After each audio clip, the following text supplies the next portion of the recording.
She slides into bed. She is excited and hopeful. It has been a while. Michelle made her husband his favorite meal for dinner.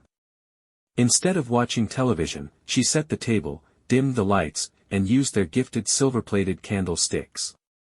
She wondered why people still gave those as wedding presents. Maybe it was how married people secretly told newlyweds that those candlesticks would be needed for evenings like this. Michelle dressed nice. She was nervous and did not want to be that obvious, but she did her best to set the mood. Michelle wanted a romantic evening. It was that simple, yet their life no longer was. Work was stressful and Derek had been working long hours. They rarely saw one another and Michelle feared they were growing apart. It had been months and she hoped tonight she could end their draft. After a relaxing drink and some light conversation, Derek decided to retire early. Michelle was excited to leave the dishes for tomorrow and followed him to their bed at 00 am. He then turned to her and pulled her body close to his. Derek wrapped Michelle in his arms and as she readied herself for a kiss, he mumbles, "Great dinner, hun." "Thanks." Michelle heard his deep breaths becoming more shallow and steady. She then realized he had fallen asleep, once again. Michelle fought her tears but this was too much. She wondered what more could she do to regain her husband's love and affection. Maybe he no longer found her attractive, or worse, maybe he no longer loved her. Her disappointment turned to sobs and streams of hot tears flowing down her cheeks. Once again, it seemed like Michelle was in for another loveless evening where she would cry herself to sleep. Instead, Michelle wiped away her pain and frustration as she climbed out of bed, not caring if she startled or woke him. Her frustration and hurt had turned into anger and need. She tossed her pillow on the floor, and sat on it as she backed against her side of the bed. She listened to his selfish snoring as she grabbed the tablet from her nightstand. Earlier in the day, when she told her friend about the evening she had planned, her friend suggested one of those websites where she could read something that would get her in the mood. Michelle assured her friend that she did not need anything, but things had changed, and the evening did not go as she had planned. After typing, Michelle looked over her shoulder at her husband before she pressed enter. Her heart pounded against her chest. Her friend said she did not have to, but if she joined the site, she would have access to other things like forums and chat rooms, and other members.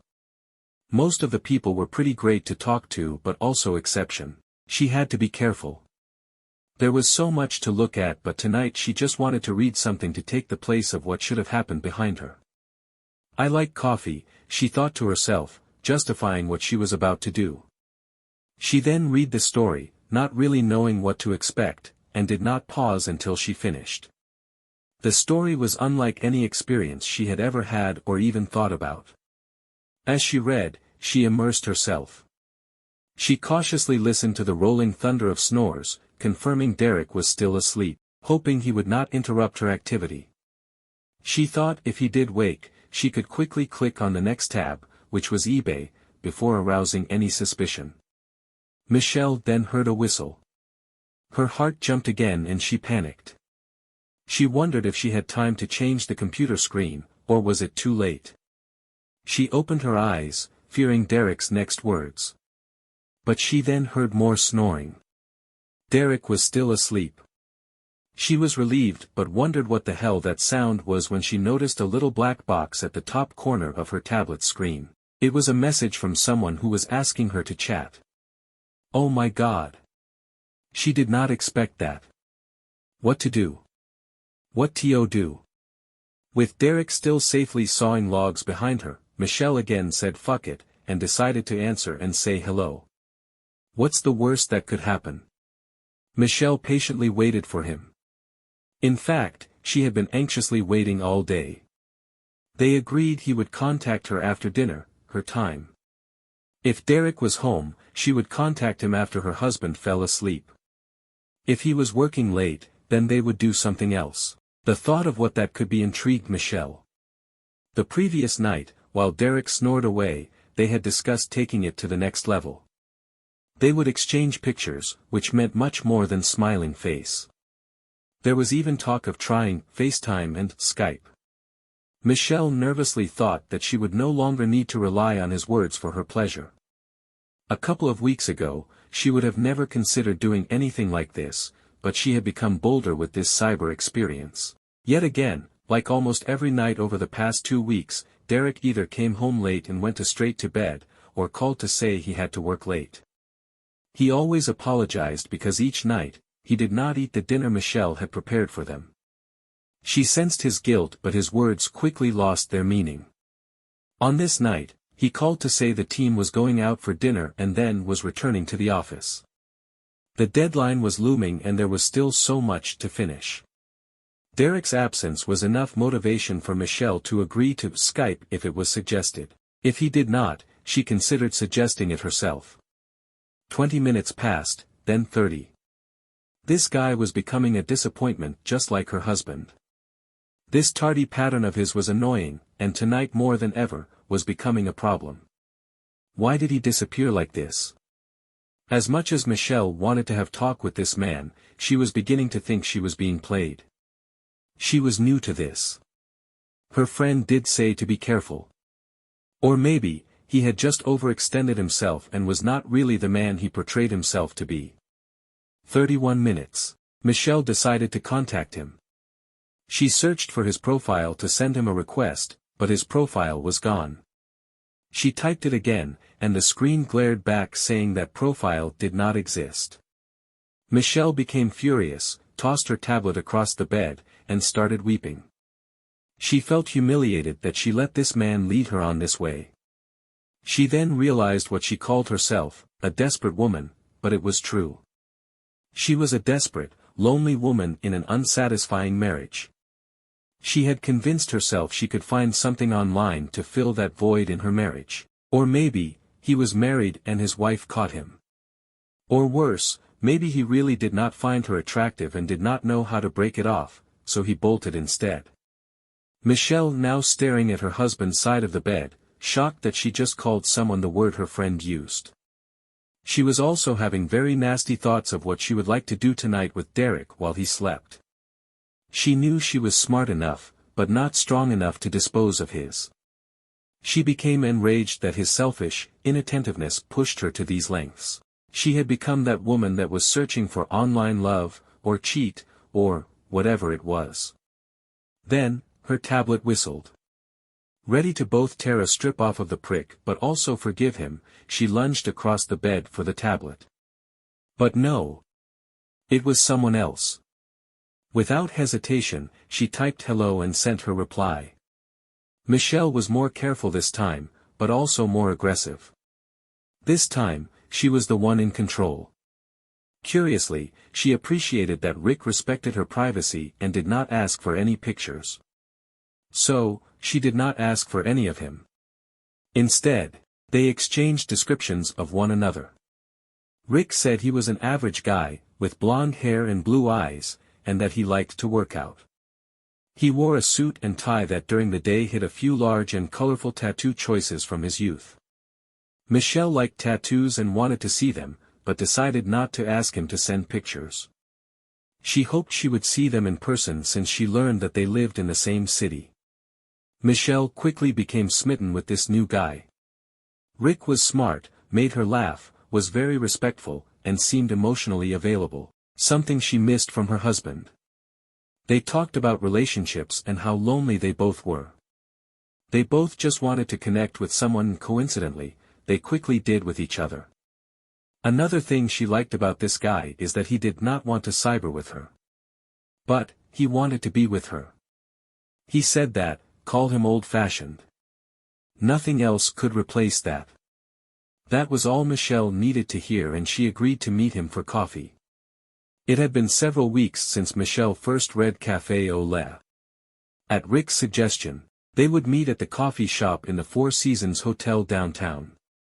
Although she told him about the story and what she liked about it, they never talked about it again. When she entered the coffee shop, she immediately saw the hallway that led to the washrooms. She walked to the counter and ordered the drink and muffin as she said she would. The uneaten muffin displayed on the table was how he would know for certain who she was. The barista told her she would bring her coffee and muffin to her, so Michelle found a table for two in the corner near the hallway. Her mind began to race. How cool would that be to reenact that scene from her favorite story? After she sat, Michelle became nervous and wondered if a caffeinated beverage was the right choice. She was already shaking. Derek had missed dinner every night this week. It had gone beyond ridiculous. She found it hard to believe anyone's work could be this demanding. Alone with her thoughts so many nights, and again now while she waited, she considered that Derek quite possibly was having an affair. The signs were there. She wondered if subconsciously she knew this and that was why it was so easy for her to meet a stranger in a coffee shop.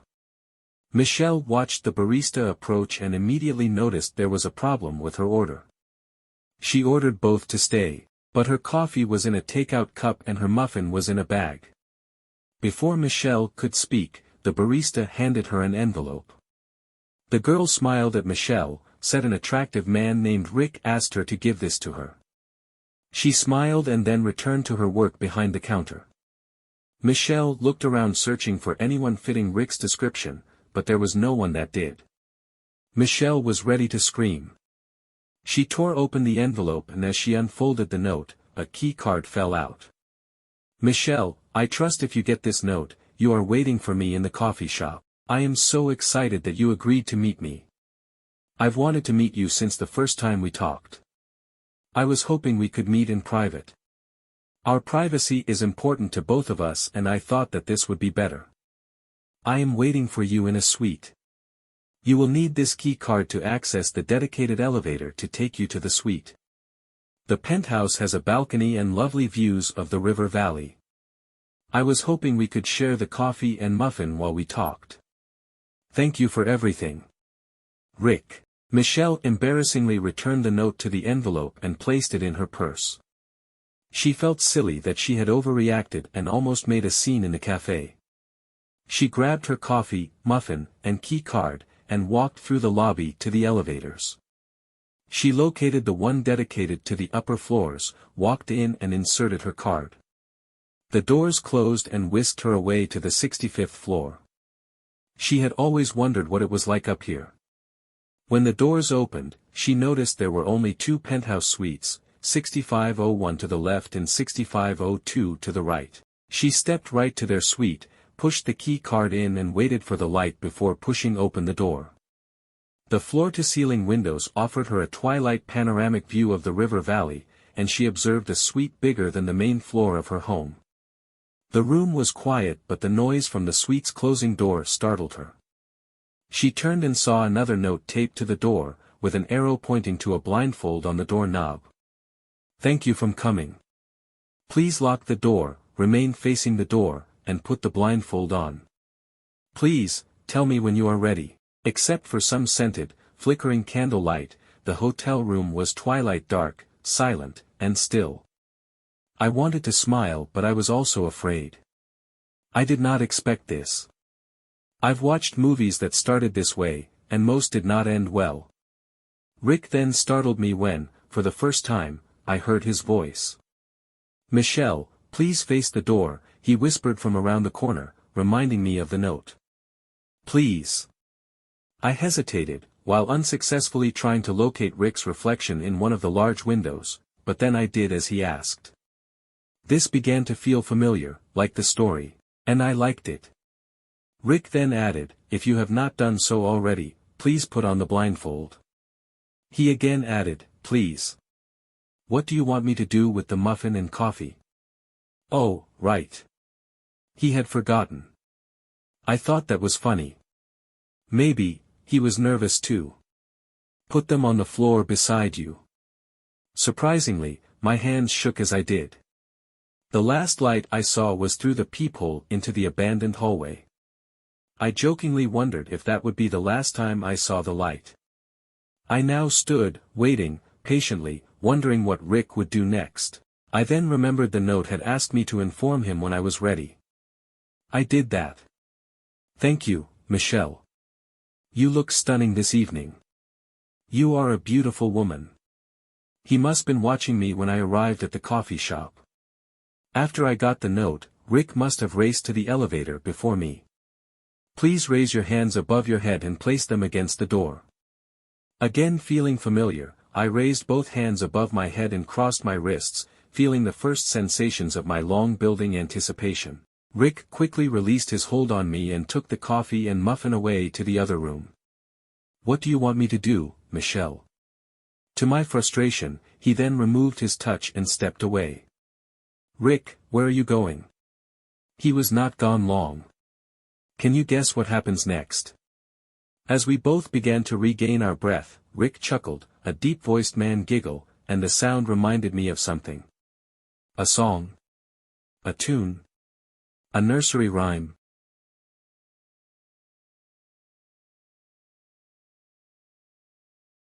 No, it was something else. I could not place it, but it sounded familiar. Maybe, something I heard on the radio or at the gym. I hate getting an earworm. Rick then whispered for me not to move and that he would return shortly. I assumed Rick was getting something. But Rick had not done any of those things. Instead, he went further than I could have ever imagined. Tears immediately filled Michelle's eyes when she heard the first flawless chord from his guitar. Michelle ripped off her blindfold and sat up to see her husband playing the song he had written for her, and sang to her on their wedding day. Michelle lost control and uncontrollably sobbed. Dabbing her weeping eyes with the blindfold, she watched Derek's own emotion challenge him, but being the consummate professional that Derek was, he finished the song, with no missed chords or wavering of voice. Just like on their wedding day so many years before. This night had been a long time coming. Derek later explained how one evening, he woke to the blue light from Michelle's computer. He watched, and after some time, he realized what Michelle was doing. And he also realized what he had not done. Derek said he got scared. He thought he had lost his wife to the man behind the screen. Their conversations were intense. Derek has unintentionally abandoned his wife and his commitment to her. Derek guessed, seeing her screen name, and knowing Michelle was a creature of habit, her not-so-secure password. He then, in a very convincing manner, told the other guy he was a cybersecurity consultant, and that it was in his best interest to leave the married lady alone. He assured him if he did not, Derek would educate the man's wife about the horny, cheating married man's nocturnal activities. That was all that was needed to make him disappear. Derek rolled the dice, gambling that the man was married, and won. In an obscure way, Michelle felt somehow, that her husband had defended her honor. It both surprised and pleased her that her hard-working IT husband was that conniving. Derek admitted he had work to do. Michelle countered that they had work to do, but she loved him and that they were in this together. Derek then renewed his vow, kneeling at his bride's feet, proclaiming that he would never take his beautiful wife for granted again. She held his head, as she uncontrollably sobbed again. This was what her life was missing. This is what it was supposed to be. She was grateful it was getting a second chance. Derek then directed Michelle's attention to the weekend bag he had packed, and told her that he had made arrangements for their eldest to care for the other children. They would celebrate their renewed love and commitment for the rest of the weekend. He told her he had also planned for a few more surprises. She also thought Derek was right. She had been a naughty girl, and Michelle planned to behave that way for a very, very long time.